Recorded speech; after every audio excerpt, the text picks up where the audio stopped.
जय भीम जय संविधान। मी गायिका दीदी अंजली भारती। तुम्हाला माहिती आहे काही दिवसापूर्वी माझा एक व्हिडिओ खूप व्हायरल झालेला आहे आणि तो व्हिडिओ भीम मेळाव्यामधला 14 जानेवारीचा होता आणि काही दिवसानंतर व्हायरल झाला। त्या व्हिडिओमध्ये त्या कार्यक्रमामध्ये महिलेच्या संदर्भात बोलत होते, अन्याय अत्याचाराच्या विरोधात बोलत होते आणि मंत्री महोदयांनी माझ्या शब्दावर लक्ष द्यावं, महिलावर कडक कायदा करावा, काही असं तरी झालं पाहिजे, फाशीसारखी तरतूद झाली पाहिजे असं बोलता बोलता त्या बोलण्याच्या ओघामध्ये एक आई म्हणून, एक बहीण म्हणून, ची तळमळ म्हणून माझ्या तोंडातून एक चुकून शब्द आला आणि त्या शब्दाबद्दल मी दिलगिरी सुद्धा व्यक्त केलेली आहे। कारण एक महिलाचा सन्मान करणारी लेडीज एका महिलाच्या विरोधात असं भाष्य करू शकत नाही। तरी सुद्धा मला जाणून बुजून काही मनुवादी संघटना असेल, काही पक्ष असतील, काही मनुवादी कार्यकर्ते असतील, काही महिला आघाडी असेल, यांनी मला जाणून बुजून टार्गेट करण्याचं काम केलं। कारण तुम्हाला माहिती आहे याच्या अगोदर सुद्धा आजपर्यंत राजकारण असेल किंवा मग कुठलाही पक्ष असेल, राजकारणी नेते असतील, बऱ्याच नेत्यांच्या तोंडातून महिलाच्या विरोधात बरेच काही असं भाष्य केलेलं आहे ज्यांना कोणीही टार्गेट केलेलं नाही।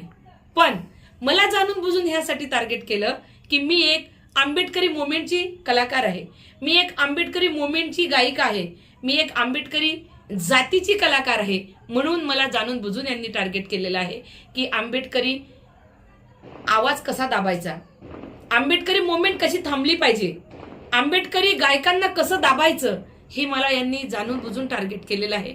हे तुम्हा सर्वांच्या लक्षात आलेलं आहे। पण एवढं सगळं होऊ नये, त्यांनी माझ्या प्रतिक्रिया ऐकल्या, त्यांनी माझी तळमळ बघितली, त्यांनी मला काय म्हणायचं होतं ते माझ्या भावना बघितली आणि हे सर्व बघून माझ्या पाठीशी उभे राहिले। मग ते माझे कलाकार बांधव असतील, काही पत्रकार लोक, माझे चाहते, माझे फॉलोअर, माझे काही संघटना असतील, काही पक्षी असतील, काही माझे चाहते असतील, माझे मित्र मैत्रिणी, माझे भाऊ, माझ्या बहिणी, माझे मायबाप सर्व माझ्या पाठीशी उभे राहिले। खरंच उद्या नाही आज जरी मेली तरी मला ह्या गोष्टीचा गम वाटणार नाही। कारण मरल तर मी चांगलं काम करून मरेल, कमस कम मी जागृत करून जाईल। कारण तुम्हाला माहित आहे माझं काही खरं नाही, मी आज आहे उद्या नाही, मला हे कधी गायब करतील पता नाही। पहिल्या दिवशी ज्या दिवशी माझा व्हिडिओ व्हायरल झाला त्या दिवशी माझा मोबाईल चालू होता आणि त्या दिवशी जे मला फोन आलेले आहेत धमक्यांचे की तू जे बोलली ते तुझ्या संग आम्ही रोडवर करू, तुला असं गायब करून देऊ, पता लागणार नाही अंजली भारती कोण, तुला मला ज्या ज्या धमक्या आलेल्या आहेत, तर हे मला माहिती आहे अजूनही मी सेफ नाही।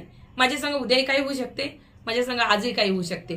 तर माझ्या भावांना, सर्व क्रांतिकारी संघटनांना, सर्व क्रांतिकारी माझ्या नेत्यांना मला सांगायचं आहे की मी जरी उद्या मराची आज मेली तरी तुम्हाला थांबायचं नाही।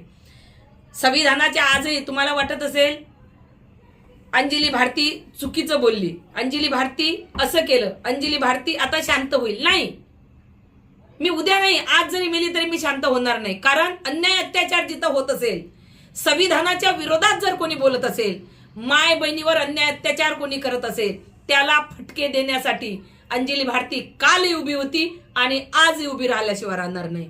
मला माझा गम नाही, मी आज तुमचं प्रेम पाहून आंबेडकरी मुवमेंटचे जेवढे कलाकार आहेत, जातीचे नाही परजातीचे, जे बाबासाहेबाला मानतात, जे बाबासाहेबाला फॉलो करतात, परजातीचे लोक सुद्धा माझ्या बाजूने उभे राहिले। खरंच मी त्यांचे मनापासून आभार मानावं, पण नाही, मी त्यांचे आभार मानणार नाही। का?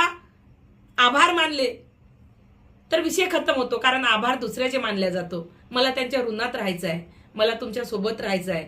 कारण आभार मानलं म्हणजे दुसऱ्याचे असतात, तुम्ही माझे आपले होते म्हणून माझ्या पाठीशी उभे राहिले। आज मी इथे बोलत आहे, समजा आज माझा हा आखरी दिवस आहे असं समजून मी तुमच्याशी बोलत आहे। माझा उद्याही आखरी दिवस होऊ शकते, एका महिन्यानंही आखरी दिवस होऊ शकते।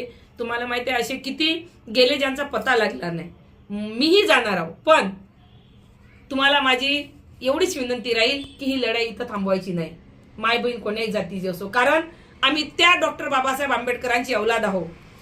बाबासाहेब SC NT OBC मुसलमान नवे ब्राह्मणाची असो, तिला मान सन्मान आरक्षण संरक्षण मिळावं म्हणून बाबासाहेबांना स्वतःच्या मंत्रिपदाचा राजीनामा दिला होता। त्या बाबासाहेबाची आम्ही औलाद आहोत। असं जगल्यापेक्षा माय बहिणीच्या इज्जतीवर जर कोणची बाजू येत असेल, तिच्या विरोधात जर कोणी उभं राहत असेल, संविधानाच्या विरोधात कोणी बोलत असेल, तर मला असं वाटते माझ्या सर्व मायबापांनी, माझ्या भावांनी उभं राहावं. पुन्हा तुमचं असंच प्रेम माझ्या पाठीशी राहावं एवढी अपेक्षा करते. थांबते. जय भीम, जय संविधान, जय शिवाजी, जय महाराष्ट्र.